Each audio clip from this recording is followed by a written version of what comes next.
सलामु अला सय्यदिल अंबिया वल मुरसलीन व अला आलिहि व अस्हाबिहि अजमाइन अम्मा बाद फ़ौज़ु बिल्लाहि मिनश शैतानिर रजीम बिस्मिल्लाहिर रहमानिर रहीम तबारकल्लज़ी जअला फिस समाई बुरूजन व जअला फ़ीहा सिराजन व क़मरम मुनीरा सदक़ल्लाहुल अज़ीम। इन्नल्लाह व मलाइकतहु युसल्लूना अलन नबी या अय्युहल्लज़ीना आमनू सल्लु अलैहि व सल्लिमू तस्लीमा। अल्लाहुम्मा सल्लि अला सय्यिदिना व मौलाना मुहम्मदिन व बारिक व सल्लिम व सल्लु अलैहि।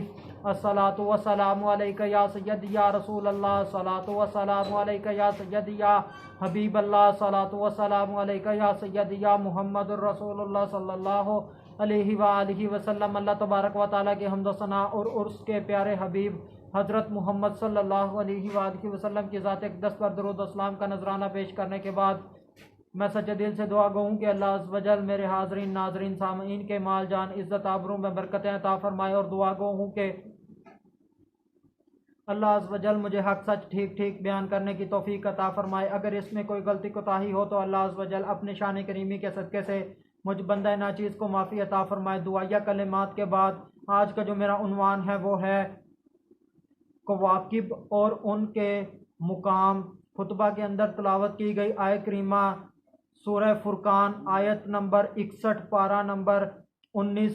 तर्जुमा बड़ी बरकत वाला है वो जिसने आसमान में बुरूज बनाए और इनमें चिराग रखा और चमकता चांद।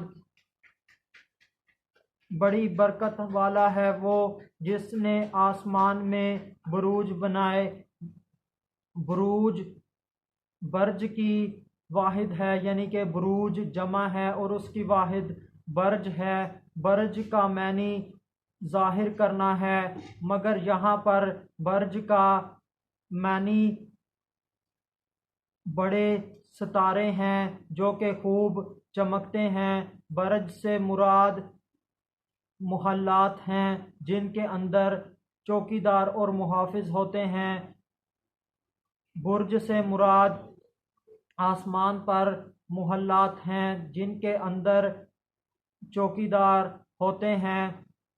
बुर्ज की तादाद 12 है और अल्लाह अज़्ज़ व जल ने 7 बड़े सियारे कोकब बनाए हैं और उनके जो मकाम हैं ये जो सियारे जिस जिस मकाम के अंदर गर्दश करते हैं उनकी 12 जगह बयान हुई हैं। 12 उनके बुर्ज हैं उन्हीं के अंदर वो रहते हैं।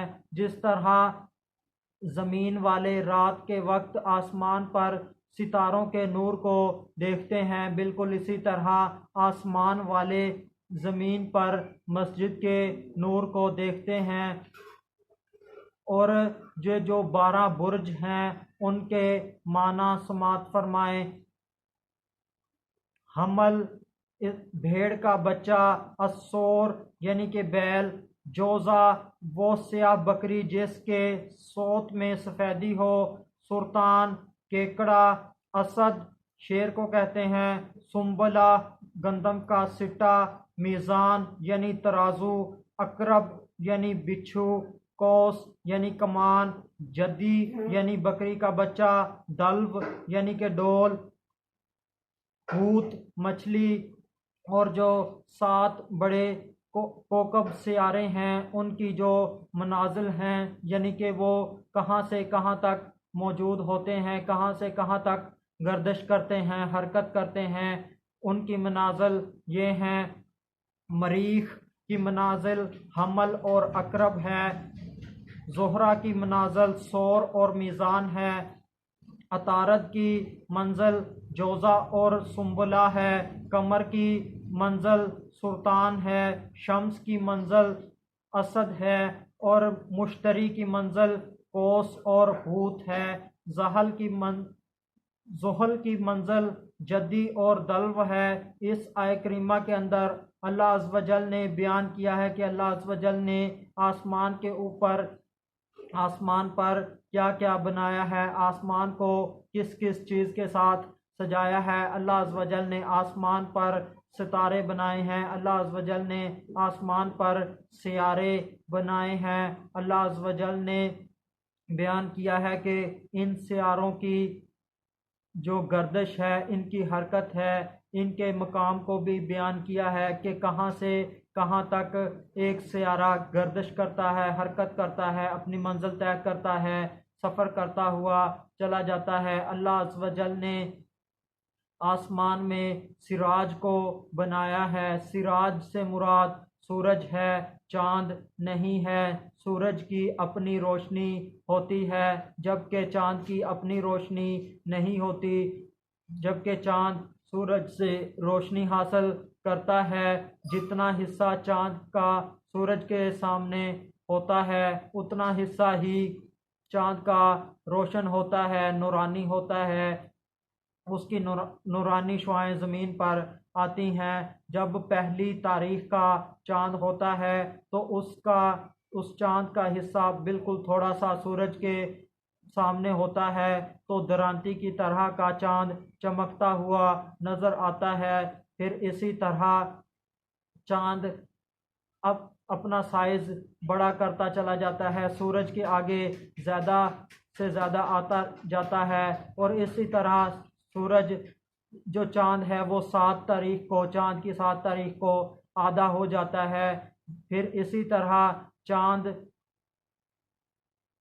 और सूरज के आगे आता चला जाता है, और इसी तरह चांद का साइज और बढ़ता चला जाता है। इसकी रोशनी, इसकी नूरानियत और बढ़ती चली जाती है। और इसी तरह चांद की 14 तारीख को चांद मुकम्मल तौर पर रोटी की शक्ल में, गुलाई की शक्ल में रोशन हो जाता है। अपनी नूरानी शुआएं ज़मीन के ऊपर फैलाता है। 14वीं का चांद बहुत मशहूर होता है, और इससे चांद का नूर से ज़मीन रात को रोशन हो जाती है। और फिर इसी तरह 14वीं का चांद फिर आगे मुसलसल सूरज के आगे से हटना शुरू हो जाता है, और हटते हटते इसकी रोशनी कम होती जाती है। और इसी तरह जब वो 21वें का चांद बनता है तो उस वक्त वो बिल्कुल बारीक, यानी कि वो उस वक्त आधा हो जाता है, आधी रोशनी करता है। फिर इसी तरह वो 28वीं का जब चांद होता है, आखिरी तारीखें होती हैं, उसमें चांद बिल्कुल बारीक हो जाता है और उसकी रोशनी कम से कम होती चली जाती है। इस तरह चांद ज़्यादा और कम होता रहता है, घटता बढ़ता रहता है। इसकी रोशनी, इसकी शुआएं ज़मीन पर आती हैं, इसका नूर ज़मीन पर फैलता है, उसका नूर कम ज़्यादा होता रहता है। अल्लाह अज़्ज़ व जल ने आसमान को सजाने के लिए सूरज को बनाया है, आसमान को सजाने के लिए सितारों को बनाया है, आसमान को सजाने के लिए सियारों को बनाया है, आसमान को सजाने के लिए चांद को बनाया है। आखिर में अल्लाह अज़्ज़ व जल से दुआ है कि अल्लाह अज़्ज़ व जल हमें इन नेमतों का शुक्र अदा करने की तौफीक अता फरमाए। वमा अलैना इल्लल बलागुम मुबीन।